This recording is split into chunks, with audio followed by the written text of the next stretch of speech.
And still we have more legal stories, but this time we're moving to Ekiti State, where Justice Taiwo of the Federal High Court in Ado-Ekiti has ruled that the Economic and Financial Crimes Commission, EFCC, has no constitutional right to investigate the finances of the state government. He handed down his ruling in a 2-hour judgment in a suit filed by the State Attorney General seeking to determine whether or not the EFCC can invite or arrest state government officials over management of the state's fund. The EFCC says it will study that judgment and file an appeal as soon as possible. The court made it clear today that the EFCC is not an omnibus rampaging policeman or a guardian angel that monitors state finances, receipts, expenditure, use of state finances. That is the job of the State House of Assembly. Section 6 of the EFCC Establishment Act 2004 does not cover it. It only says it has powers to investigate crimes, financial crimes, against persons, against individuals, against corporate bodies. He didn't say against state governments. Now let's move over to our Abuja studios, where Linda has more stories for us. Hello, Melinda, and good to see you. The president is back in Nigeria after attending the AU summit in Addis Ababa, Ethiopia. The summit, which announced President Muhammadu Buhari as leader of anti-corruption fight in Africa, ended with a call for collaboration with the private sector in the development of Africa. Nigeria's Foreign Affairs Minister, Mr. Geoffrey Onyema, has been speaking on what the country stands to benefit from it. Our correspondent Ibrahim Adra reports. Meeting with African leaders, including attending the opening ceremony as well as the closing ceremony of the 30th AU Summit here in Addis Ababa, President Muhammadu Buhari is returning home. Now, all through 2018 until the next summit, President Muhammadu Buhari will be wearing the garb of the continent's champion of anti-corruption. Meanwhile, Nigeria's foreign minister has been speaking about Nigeria's outing at this summit. The takeaways are two main ones, I would say, and that Nigeria played a very, very important role in bringing about. The first one is on the continental free trade area.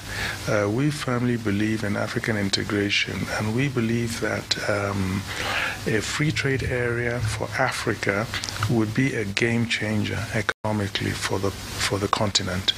And you know, Mr. President delivered a speech that was extremely well received, and he personally called on all the countries to endorse the report that had been received on the continental free trade area. The next gathering of the African leaders will be at Kigali, when they're expected to sign the agreement for the continental free trade zone. Now, the views among over 600 journalists that covered this event is that Addis Ababa has been warm and receptive in spite of the rigors of the work and indeed the low temperatures.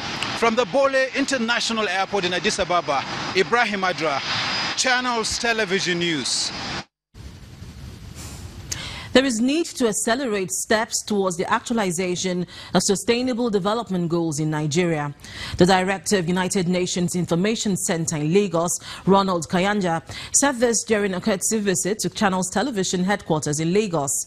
Mr. Kayanja appreciates the efforts of the Nigerian government so far, but wants state governments to internalize steps towards realizing the 2030 agenda of the SDGs. We have state governments, some of which have not even mainstreamed Agenda 2030 in their development plans. You have to mainstream the agenda in the development plans and finance it. then things will happen. We are talking of making sure that you have quality education. We are talking of making sure that you generate jobs for the young people. We are talking about innovation. We are talking about, so it's a broad agenda. Now, how you mainstream this in development plans, because it's not about not only talking about SDGs and having placards and so on. The real work is at state, especially state government level, integrating Agenda 2030 and the Sustainable Development Goals in the plans and then funding it. To the issue of power, the federal government is promising an improved, steady, incremental and uninterrupted electricity supply by the year 2038. Speaking in Abuja while receiving the 20-year transmission expansion plan from the interim managing director of the Transmission Company of Nigeria, the Minister of Power, Works and Housing, Mr. Babatunde Fashola, says the expansion plan is aimed at ensuring that Nigeria does not experience power outage anymore. In future, we should no longer have stories of stranded power. So when we tell people who are not technically oriented in this business that there is stranded power, they wonder what we are saying. And that is usually power that is produced without a proper evacuation and transmission plan. That will no longer be the story in this country. And that is why everybody is here to play their roles. Everybody has a role to play. And we intend to ensure that we all do that. So this for me and for the entire team is a milestone day for us. It's a milestone day on a journey to incremental, steady, and ultimately uninterrupted power. Meanwhile, residents and investors in Ogun State may soon begin to enjoy improved power supply. This is according to the state government, which is entering a partnership with 8 independent power providers over its Light Up Ogun project. At the signing of the Memorandum of Understanding with the independent power providers, the state government explains that the goal of the project is to augment the supply from the national grid, especially to industrial locations in the state. The efforts of the Ogun State government to scale up energy for citizens and industries in the state brought together 8 independent power providers to sign the Memorandum of Understanding with the state government for the Light Up Ogun project. The project is to make up for the shortfall from the national grid. And these partners seem excited to collaborate with the state government. We are scaling up, and when we scale up, our goal is to partner with environmental, they're the one that provide electricity there in the area. Our goal is to wear a U.S. benefit corporation, which what we know as your corporate social responsibility. So one of the driving goals for us is to create clean tech jobs and bring technology and transfer technology, and then make sure we do the project affordably, and then transfer the plant to states in the future. The Ogun State government assures residents that this partnership will indeed help in the improvement of power supply. We have a combined investment size of $476 million, about that, and a combined electricity generation output of about 206 megawatts. The priority for deployment will be areas of most need, particularly those that will touch and affect the life of our people the most.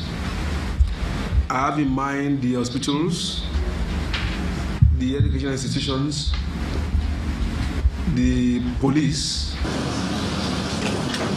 With this partnership already sealed, residents will be on the lookout for a new lease of life as far as power is concerned.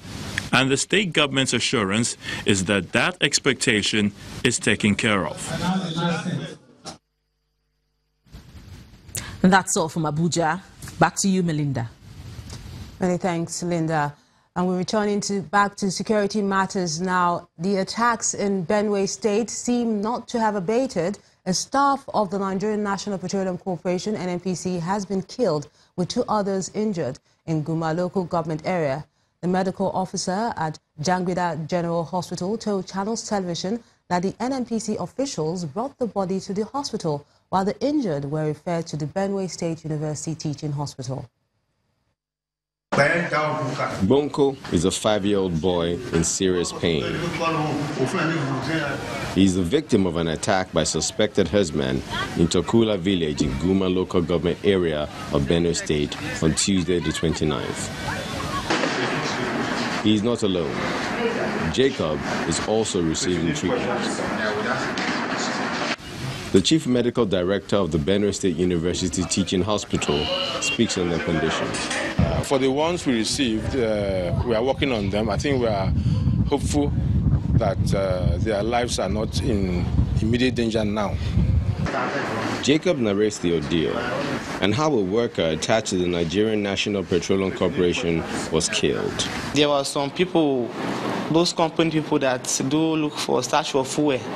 So they were there with us. So then they started running. So at that process, as they were shooting, they now shot me at my leg, the right leg, but go back to those 4 people. And then from there, they shoot one of them and they killed him. Channels Television visits Bajimbe General Hospital, where the body of the NNPC staff is said to have been deposited. The medical officer confirmed this. At about 3 p.m. or thereabout, a corpse was brought to the hospital and to deposit at the mortuary. And we were meant to understand that is an NNPC staff who was working there, trying to do his normal work. In a strange twist, at a briefing in Makurdi, the Benue State capital, the Commissioner of Police denies a report of any attack. For purpose of clarity, there was no attack in Benue State. We heard of crisis at the border of Benue State, which is in Nasarawa. A member of the All Progressive Congress who visited the governor of Benue State slammed the perpetrators of the attacks and also called on the federal government to do more. The federal government should do more than what they are doing now, in the sense that the federal government is like an umbrella, a parent government. And when you have several children who have gone out to play and one of them get injured or get attacked, you don't say because one of them, either because he has made a mistake and he got attacked, therefore you leave him alone to suffer the consequences. You first of all rescue that child. As the wounded receive treatment, those who have lost loved ones are left to grieve. What they desire more than anything is a permanent end to all the bloodshed.